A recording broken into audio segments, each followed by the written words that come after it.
We are fortunate to live in an age where it's so easy to learn a language with media, with Netflix, things like that. My name is Jamie. I'm a language coach. Let's talk about how to learn a language on YouTube, including different resources that you can use to supplement that learning, strategies, all sorts of stuff. And small disclaimer, it'll be much easier to do these things with more commonly learned languages, because while YouTube is great and free and accessible, if there aren't any creators who speak your target language natively, then you're not going to be able to use YouTube, and that's just a fact. In that case, I would recommend using my language app search link below in the description box, where you can find all the apps and courses that are available in your target language. The first resource that I would recommend is Language Reactor. If you're not familiar with it, it is a totally free Chrome extension that you can use to basically make YouTube a language learner's haven. Just like the rest of the resources that I mentioned in this video, there's going to be links below in the description for more information about those specific ones. Now, without getting into the politics of things, what's cool about YouTube is that they automatically create transcriptions for all the videos. So they might not be the most exact or correct, but they're definitely a great place to start. And thanks to Language Reactor, you can not only see those transcripts, but you can save vocabulary for later. You can save the context in which you found that vocabulary. You can find words that are considered more basic or more advanced. You can keep track of how often and when you're seeing certain words. And honestly, year after year, Language Reactor gets more and more complex. Now, a lot of these features are behind a monthly subscription paywall, but this is really reasonably priced and 1000% worth it if it's something that you're going to be using all the time to learn a language. This option is perfect for you if you're going to enjoy vlogs or any other kind of content from native speakers. So if you're already watching videos of people just kind of existing or living in the language, as I am in English right now, Language Reactor is an excellent addition. Language Reactor also supports Netflix, but that's a whole other topic. Now, if you enjoy using captions for YouTube videos to learn a language, but Language Reactor isn't really doing it for you,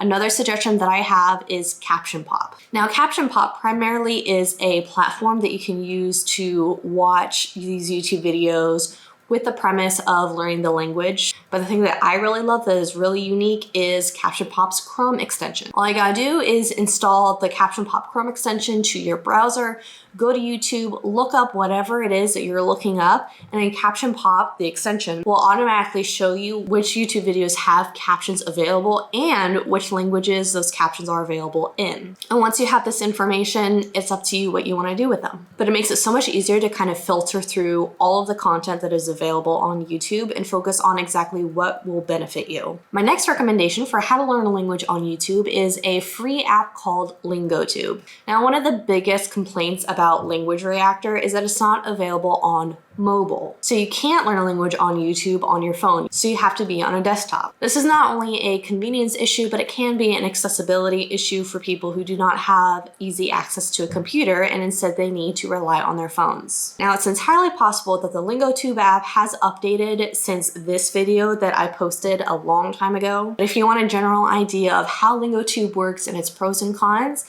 I would recommend checking out that video. My next recommendation for learning a language on YouTube is to not forget about the comment sections. Now, if you've been taking these recommendations and you're watching native content on YouTube, and this YouTube content is specifically meant for other speakers of that language, another great way to access the language and get some practice in is to read the comment sections. Obviously, just like the rest of YouTube, this can be really hit or miss. Sometimes you'll get entire paragraphs of people talking. Sometimes you'll get just like first all the time, but it is another option to be able to read the language and get to know it more and practice it more. And the thing that's special and different about the comment sections is that the YouTube videos are just the creator talking. It's one person, one perspective.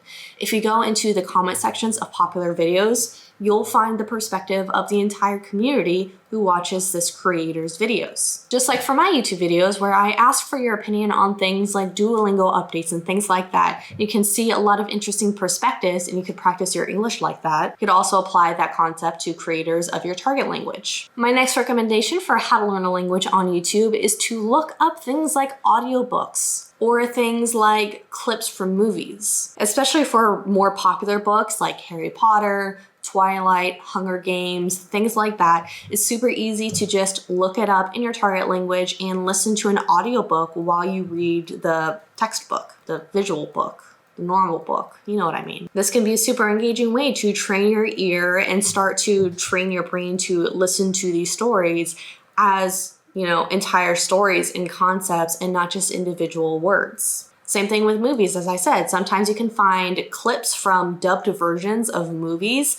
And so, especially with movies that you're familiar with and you already know what's happening, so it's much easier to listen to the dub version and your brain can kind of like parallel it to your native language. It makes it easier to connect the dots and understand the translation. And then bonus points if you find bad translations. If you enjoy really immersive strategy, so where you're just kind of living within the language, my next recommendation is to look up topics and things that you would already be looking up, but translate it into your target language. So if, for example, you want to learn yoga, translate something as simple as how to do yoga into your target language, and who knows, you might find a bunch of creators who do yoga and teach yoga in your target language. This can be a really fun, super engaging, really accessible way to not only practice the language, but also learn the thing that you want to learn. I really like this tip because it's super important to be using content and learning content that you're genuinely interested in and genuinely engaged in. And so if you are purposely searching for your hobbies and your interests, it's a win-win. And it's a win-win because a lot of times, a lot of niche jargon is really just the English words, but with the accent of your target language. So it'll be really easy to connect the dots. Speaking of interests and hobbies, another really good idea for how to learn a language on YouTube is to look up interviews and clips from your favorite celebrities. Especially if you're super into watching Netflix or listening to music in your target language, looking up those actors who speak your target language natively and participate in these interviews and talk about their music, talk about their movies, talk about their TV series, and it's all in the target language. This is super meta, native level content where the celebrities are talking in your target language and they're also talking about media that you enjoy, and the media is also in your target language. You can listen to them talk about them starring in a movie or their life. You know, celebrity interviews, they talk about all sorts of things. The sky's the limit. It's really just up to you to find those interviews. Now, this tip is different from the rest of this video because so far I've been talking about native content. So people who are native speakers of your target language creating content on YouTube and uploading it. But another option that you can use to learn a language on YouTube is to look up grammar explanations or vocabulary or lessons or whatever it is that are meant specifically for learners of your target language. Now, a lot of people like to do this to learn grammatical points and to understand things like that. And to be fair, a lot of the times it's aimed at beginners. So sometimes it's not going to be in your target language, or only a few words will be in your target language. But again, every creator is different. And if you can find especially intermediate or advanced level teachers, for example, I found italki teachers who use YouTube to promote their italki lessons. That can be something really helpful to not only listen to and build your listening comprehension, but also to get better at those grammatical concepts or to learn about a teacher or their students or whatever it is. But again, like I said, this is the only suggestion I have in this video that may be a little bit more difficult, even in the most commonly learned languages. Especially because depending on the teacher, depending on the level of content, the video might be primarily in English, primarily in your target language. It might be a mix. It really depends. But honestly, even if the content is in your native language, but is talking about your target language, you know, vocabulary, grammatical concepts, whatever it is, that is still beneficial. Don't get me wrong. But it's up to you to decide what you like and what your goals are for your language learning, and making sure that what you're watching on YouTube to learn a language is going to truly benefit your goals. Now, one of the major benefits of using YouTube to learn a language, of course, is getting familiar with native speakers. And so a lot of people like to really focus hard on sounding like a native speaker. And in fact, a lot of people get really frustrated when they can't get rid of their accents, they can't get their pronunciation right.